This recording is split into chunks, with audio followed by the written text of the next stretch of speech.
Good morning and a very warm welcome to everyone joining this wellness session. My name is Els, and for those of you who join us for the first time, let me give you a little bit of a background of this project, which we started way back in May 2020. This was in the middle of the pandemic and the lockdown. And as several of my colleagues at Onepoint Consulting are meditating on a regular basis, the thought came that why not to share some of these thoughts and ideas with a wider audience, given the very stressful and challenging times that we were all facing. So that's the start of the project. And what we have been doing so far is every Friday, it's every fortnight now, we invite an experienced meditator and we ask him or her to share their thoughts about a particular topic, but also to guide us into a short meditation. The meditation we practice is called RajaYoga. It's the yoga of the mind. So far, we have had more than 100 guest speakers from all over the world. All the sessions have been recorded and they are available on YouTube. Today, I'm very pleased to welcome Radha Gupta, who joins us from Rome in Italy. Radha has been meditating, practicing RajaYoga since childhood, I would say. And she feels that this experience helps her so much in her daily life, her professional life, her private life. And she she coordinates the activities of the Brahma Kumaris in Rome, in Italy, and she works for a UN-based agency in Rome as an administrator in the statistics division. The topic Radha has chosen for today is how to be kind to yourself in a very demanding world. So, very warm welcome to you, Radha. Thank you very much, Els, and it is my pleasure to be with all of you today. So actually from this topic, how to be kind to yourself in a very demanding world, there are two words that jump out at me. And one is kindness, and the other is demands. And so the question that I ask myself is, yes, the world is demanding, but am I also maybe too demanding of myself? And are my demands on myself balanced out by my kindness to myself? So this is really the point of from where I would like to look at this subject, because actually I think we all have to face and to deal with many things that come up every day in our lives. And so again, the question I would ask myself is, what is it that I'm finding demanding in my life at the moment? Because it's not that all things are demanding all the time. There are certain things that become more of a pressure at certain times. And so even then I would ask the question, well, why is that? What is it that is actually making this thing particularly demanding for me at the moment? And so as we all know, or maybe for those of you who may not be that familiar with these ideas, one I find very interesting and very effective idea is that really my reality is what I create from within. However I choose to experience the situation is how I will experience it. And so, of course, I may be in a situation at work that is one where there's many things going on, and my time and energy are being pulled in many different directions. And so what is my inner position at that time? Am I able to, do I have the reserves? Do I have the resources? Do I have enough energy and enough resources of attention in order to be able to distribute them? You know, for some people, just one thing, maybe even a little thing, which may feel like a little thing for someone else, can use up all the energy, like maybe the interaction in one particular relationship to make yourself understood, you know, for another person can drain a lot of energy and time and attention. And that can feel like a big demand. You know? Whereas maybe actually what proportion of my life does that take up? You know? So it's a question to ask the self, is that what do I find demanding at this point in my life? And to look at that, because in that way, we're not just looking at what's going on outside, but we're focusing our attention on how am I inside? In what way am I actually facing the demands that come in front of me? And so whether it's sometimes even just making decisions, no, we have to make decisions all the time, actually. Even if we were to go to a fruit shop, we have to decide which fruit to buy and then choose the fruit. Or maybe if you go to a supermarket, you have 10 different kinds of shampoo. We often have to make choices that are big choices. And there's a lot of fear there that if I make the wrong choice, then I'm stuck with that. You know? And so it can feel like a pressure. It can feel like a demand on my energy. You know? And sometimes it can feel very tired after all of that, really. And so whether it's relationships or food choices, sometimes, you know, that we want to be able to eat the right thing at the right time so that it's nourishing for the body, but we don't put on weight, or maybe we need to put on weight, you know. So there's so many things that can feel heavy for us at different points in our lives. And so my question is, what is my attitude towards that particular aspect? You know, what is my way of looking at it? What is my way of dealing with it?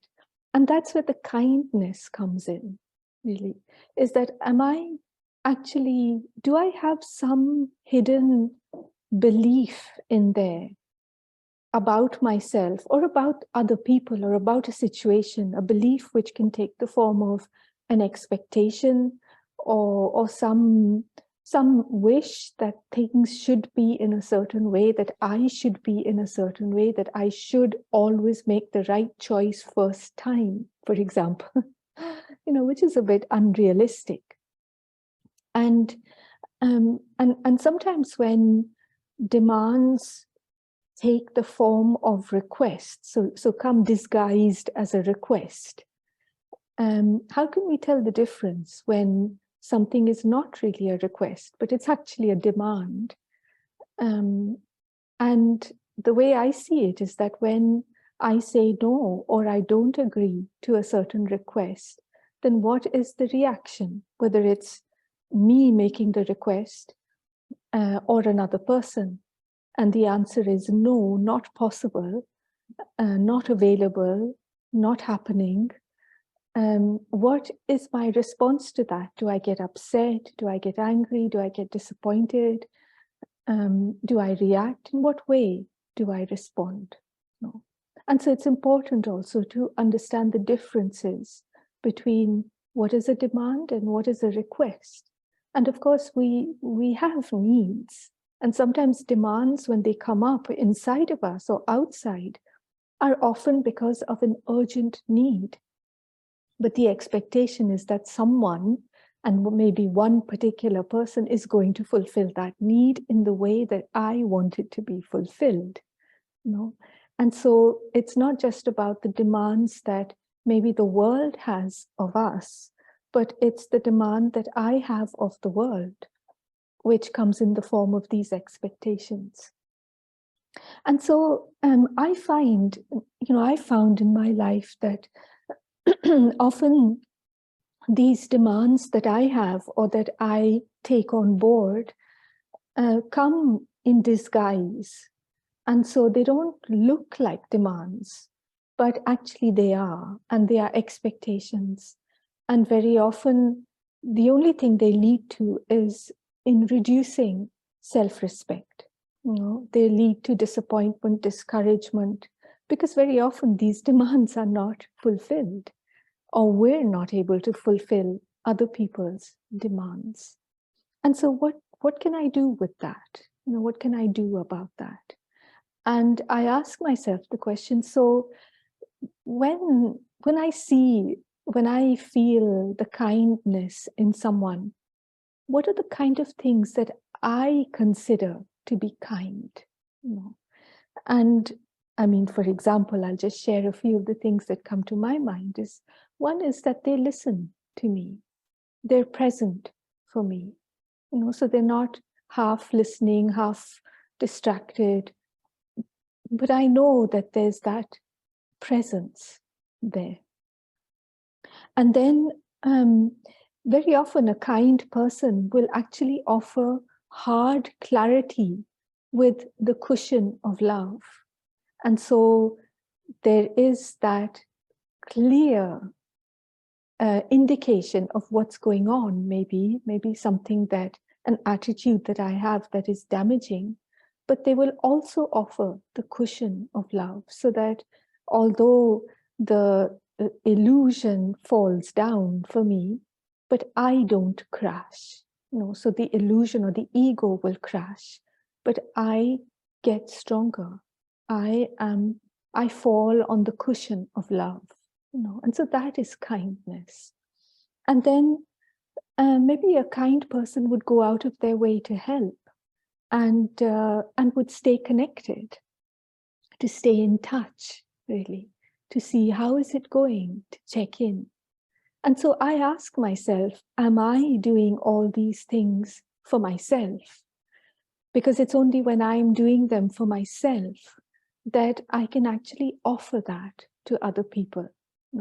Am I present for myself? Am I able to offer myself my attention and energy, so that the shall we say, the needs, the demanding needs, are balanced out by the cushion of kindness? And so am I able to recuperate, give myself that time of recuperation? So sometimes when people exercise a lot, so you do certain rounds of push-ups, there's always the need that one has to take the time out, a few seconds maybe even, to recuperate the energy. And so the kindness is that recuperation of the energy. And so it's interesting to see, well, am I doing that for myself? And do I go out of my way to listen? Do I notice when I'm feeling a bit uncomfortable, when there's some sort of dis-ease that's going on for me or for another person? Am I able to empathize with myself? And we all have, I believe that we all have these capacities within us. It's not like we have to learn it, actually. It's about waking them up and invoking them and staying connected with our true nature, our nature of peace. So I'd like to invite you to a brief meditation now, in which we come back to that connection and we come back into that energy of kindness, so that the demands, the expectations, the weight, the pressure of all of that can be, in a sense, relieved for a little bit. We can recuperate inside, so that we then also accumulate the energy that's needed, so that we can manage. Today I do 3 push-ups, tomorrow I do 5, and then the next day maybe I do 10. And all of that is only going to end up making me stronger. So it's also interesting to see, to use the demands as a game, as a wave to surf on, but to know what are my limits, you know. And so that's humility. That is kindness to the self. That is listening and being able to say, okay, let's stop. Let's stop for a moment. So we're going to do just that now. And so I'd like to invite you to find a comfortable position and take a deep breath. So put everything else aside, you know, anything else that you may have in your mind, things you have to do, whatever it is that is calling your attention and your energy outside of this moment. So all of that will wait, just like someone who has programmed their day. This is what's happening now. Once this finishes, then I will give my full attention and energy to the next task. But right now, I am giving this time and attention to myself. And so as I breathe in, I can feel that refreshment coming in to my physical body and also into my mind.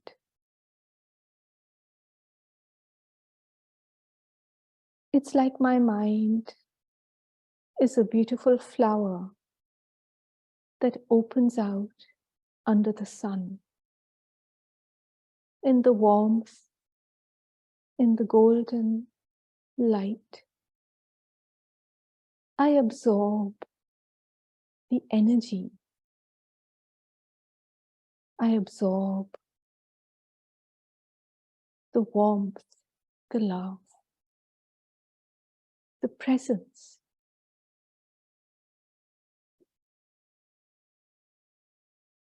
And I find myself coming to the stillness, to the quiet that is so natural and always there at the heart of my being.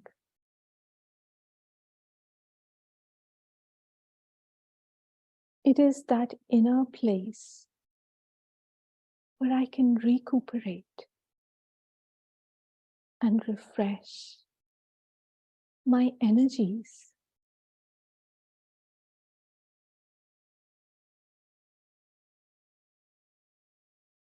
I can clean and clear my attention.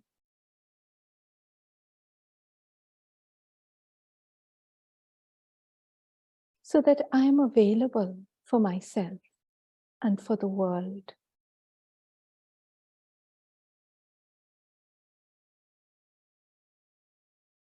I have the clarity and the stability to make my choices, and I trust them. Even if I make a mistake, I will learn from that. And it will become a gift.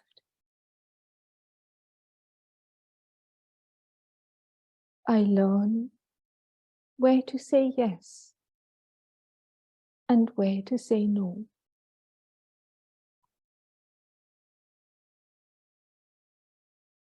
I offer to the world the gifts that I have within. Each one has many, many gifts.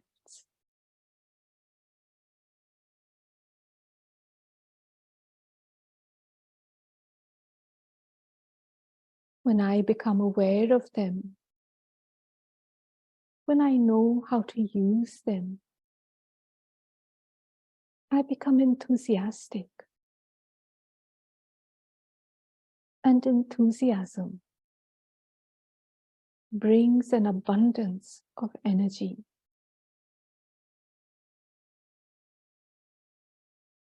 And I want to distribute it to everyone. The treasures of peace, of coolness, of wisdom, of inner freedom, of compassion, strength, of love.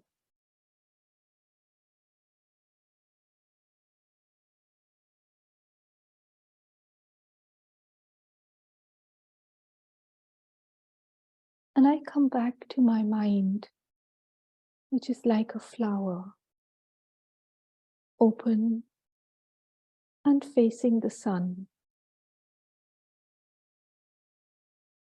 And as I receive the warmth, it is as if the fragrance from the flower is released and spreads all around into the atmosphere, bringing joy to all those around.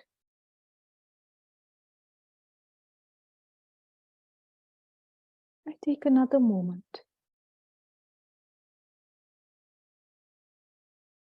to enjoy the quiet of this place inside.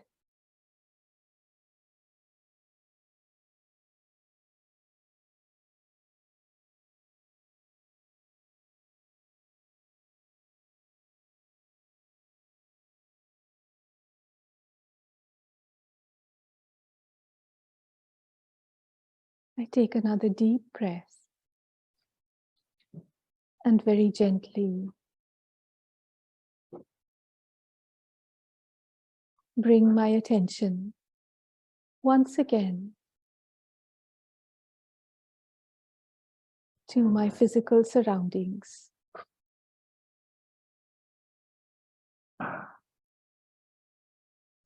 Thank you.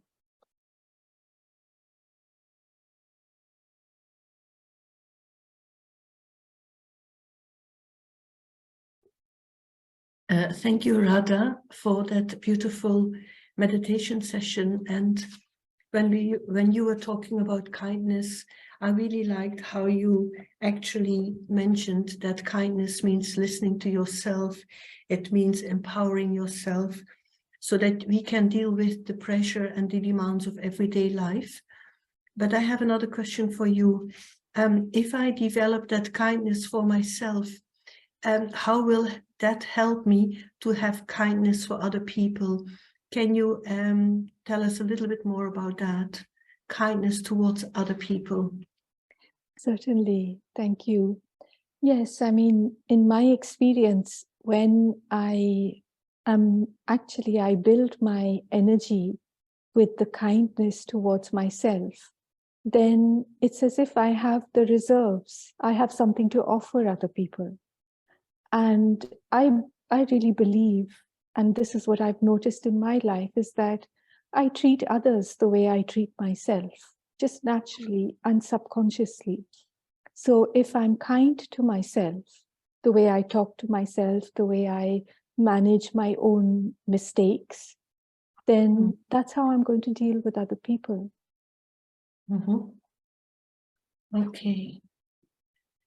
Okay, thanks for clarifying that. I think it is indeed very important that we have that kindness. And I also enjoyed or liked how you said that word, an abundance of energy. That's also a kind of result if we have that kindness towards ourselves, that it creates energy, it creates enthusiasm. So thank you very much, Radha, for clarifying that for us and taking us on that journey of meditation, which was actually a very beautiful experience. Thank you. Thank you very much. The topic for the next session is going to be understanding spiritual principles in life.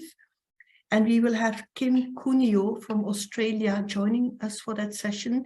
That's going to be on Friday, 31st of March, 9 a.m. UK time. So all very welcome for that session again. And so again, Radha, many, many thanks. Also, thank you to the technical team. And I hope everyone has enjoyed the session today. Goodbye and have a nice day.